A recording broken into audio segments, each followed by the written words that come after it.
அனைவருக்கும் வணக்கம். இயந்திர மோட்டார் வாகனத்தை பற்றிய இந்த தொகுதிக்கு தங்களை வரவேற்கிறோம். இன்றைய வீடியோவில் வாகனத்திலிருந்து திறந்த வகை ப்ரொப்பல்லர் ஷாஃப்டை அகற்றவும், யூனிவர்சல் ஜாயிண்ட்களை அகற்றவும், தேய்ந்து போன பாகங்களை சுத்தம் செய்து மாற்றவும், வாகனத்தையும் அதன் சீரமைப்பையும் மீண்டும் அசெம்பிள் செய்து சரி செய்யவும் கற்றுக்கொள்வோம். இந்த வீடியோவின் முடிவில் வாகனத்திலிருந்து ப்ரொப்பல்லர் ஷாஃப்டை அகற்றவும், வி பிளாக் மற்றும் டயல் இண்டிகேட்டரை பயன்படுத்தி ப்ரொப்பல்லர் ஷாஃப்ட் வளைகிறதா என்று சோதிக்கவும், சென்டர் பேரிங் யூனிட்டை அசெம்பிள் செய்யவும் உங்களால் முடியும். இந்த பயிற்சியை செய்வதற்கு தேவையான கருவிகள், இயந்திரங்கள் மற்றும் பொருட்களை சேகரித்துக் கொள்வோம். Trainees tool kit 1, double end spanner set 1, ring spanner set 1, bench vice 1, bearing puller 1, circlip plier 1, ball peen சுத்தியல் 1/2 kilo, dot punch 1, V block 1 ஜோடி, டயல் இண்டிகேட்டர் 1, வாகனம் 1, மண்ணெண்ணெய் தேவைக்கேற்ப, சோப் ஆயில் தேவைக்கேற்ப, கிரீஸ் தேவைக்கேற்ப, பனியன் துணி தேவைக்கேற்ப. இப்போது வாகனத்திலிருந்து ப்ரொப்பல்லர் ஷாஃப்டை அகற்றுவோம். ப்ரொப்பல்லர் ஷாஃப்ட் ஃபிளாஞ்ச் கண்களின் இடத்தை குறித்துக் கொள்ளவும். ப்ரொப்பல்லர் ஷாஃப்ட் ஃபிளாஞ்ச் நட்ஸ்களை சுழற்றி அவற்றை அகற்றவும்.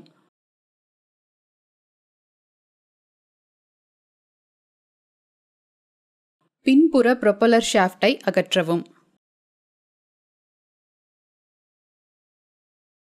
சென்டர் பேரிங் ஹவுசிங் மவுண்டிங் போல்ட்டை அகற்றவும். முன் ப்ரொப்பல்லர் ஷாஃப்டை அகற்றவும்.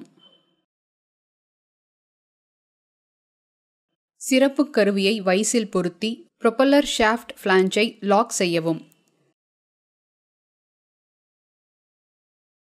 ப்ரொப்பல்லர் ஷாஃப்ட் ஃபிளாஞ்ச் நட்டை அகற்றவும்.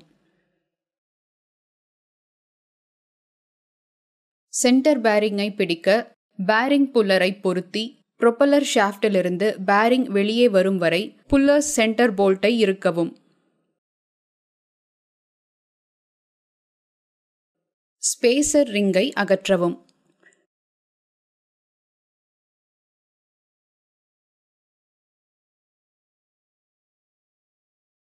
இப்போது சென்டர் பேரிங்கை பிரித்து அசெம்பிள் செய்வதை பார்ப்போம். ப்ரொப்பல்லர் ஷாஃப்டை மேற்பரப்பு மேசையில் உள்ள வி போன்ற பகுதியின் மீது வைக்கவும். மேற்பரப்பு மேசையில் டயல் இண்டிகேட்டரை ப்ரொப்பல்லர் ஷாஃப்டின் மையத்தில் வருமாறு வைத்து டயல் இண்டிகேட்டரை 0 நிலைக்கு வைத்துக் கொள்ளவும். ப்ரொப்பல்லர் ஷாஃப்டை கையால் கழற்றி ப்ரொப்பல்லர் ஷாஃப்டின் வளைவை குறிப்பிடவும்.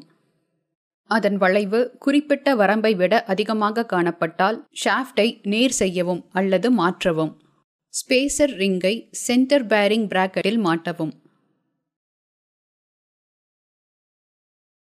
சென்டர் பேரிங்கை ப்ரொப்பல்லர் ஷாஃப்ட் மீது வைக்கவும். சென்டர் பேரிங் ப்ரொப்பல்லர் ஷாஃப்டின் மீது சரியாக பொருந்தும்படி சென்டர் பேரிங்கை ஒரு ட்ரிஃப்ட் வைத்து தட்டவும். சென்டர் பேரிங் ரப்பரை பிராக்கெட்டில் பொருத்தவும். ப்ரொப்பல்லர் ஷாஃப்டில் சென்டர் பேரிங் பிராக்கெட்டை பொருத்தவும். ப்ரொப்பல்லர் ஷாஃப்ட் ஃபிளாஞ்சை ப்ரொப்பல்லர் ஷாஃப்டின் மீது பொருத்தவும். லாக் நட்டை குறிப்பிட்ட டார்க் வரும் வரை இறுக்கி லாக் செய்யவும். சென்டர் பேரிங் பிராக்கெட்டை பின்புற ப்ரொப்பல்லர் ஷாஃப்டுடன் கிராஸ் மெம்பரில் பொருத்தி மவுண்டிங் போல்ட்டுகளை இறுக்கவும்.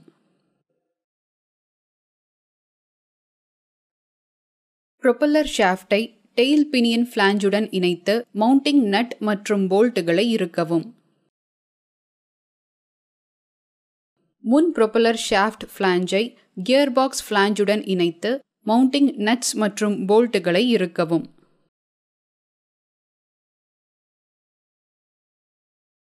யூனிவர்சல் ஜாயிண்டை அகற்றுவது பற்றி பார்ப்போம். யோக்கிலிருந்து 4 சர்க்ளிப்ஸ்களையும் அகற்றவும். யோக்கை சிறப்பு கருவிகள் மூலம் வைஸில் பொருத்தவும். பேரிங் ரேஸ் 3 முதல் 4 மில்லிமீட்டர் நகரும் வரை வைஸ் ஜாவை இறுக்கவும். வைஸை யோக்கிலிருந்து அகற்றவும். பேரிங் ரேஸ் யோக்கிலிருந்து வெளியே வரும் வரை யோக்கை ஒரு மரசுத்தியால் பியரிங் ரேஸ் இருக்கும் இடத்தைச் சுற்றி தட்டவும். 4 பேரிங் ரேஸ்களையும் யோக்கிலிருந்து அகற்ற மேலே குறிப்பிட்டுள்ள செய்முறையை மீண்டும் செய்யவும். ஸ்பைடரை யோக்கிலிருந்து அகற்றவும்.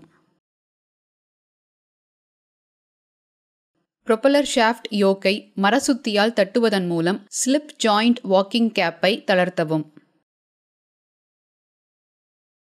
ப்ரொப்பல்லர் ஷாஃப்ட் மற்றும் யோக்கை மீண்டும் அதே நிலையில் அசெம்பிள் செய்ய அவை மாட்டப்பட்டிருக்கும் இடத்தை குறித்துக் கொள்ளவும். ஷாஃப்டிலிருந்து ஸ்லிப் ஜாயிண்டை வெளியே இழுக்கவும். பாகங்களை ஆய்வு செய்தல் பற்றி பார்ப்போம். நீடில் பேரிங்களில் ஏதேனும் சேதம் இருக்கிறதா என்று பார்க்கவும். சேதம் இருந்தால் பேரிங்களை மாற்றவும்.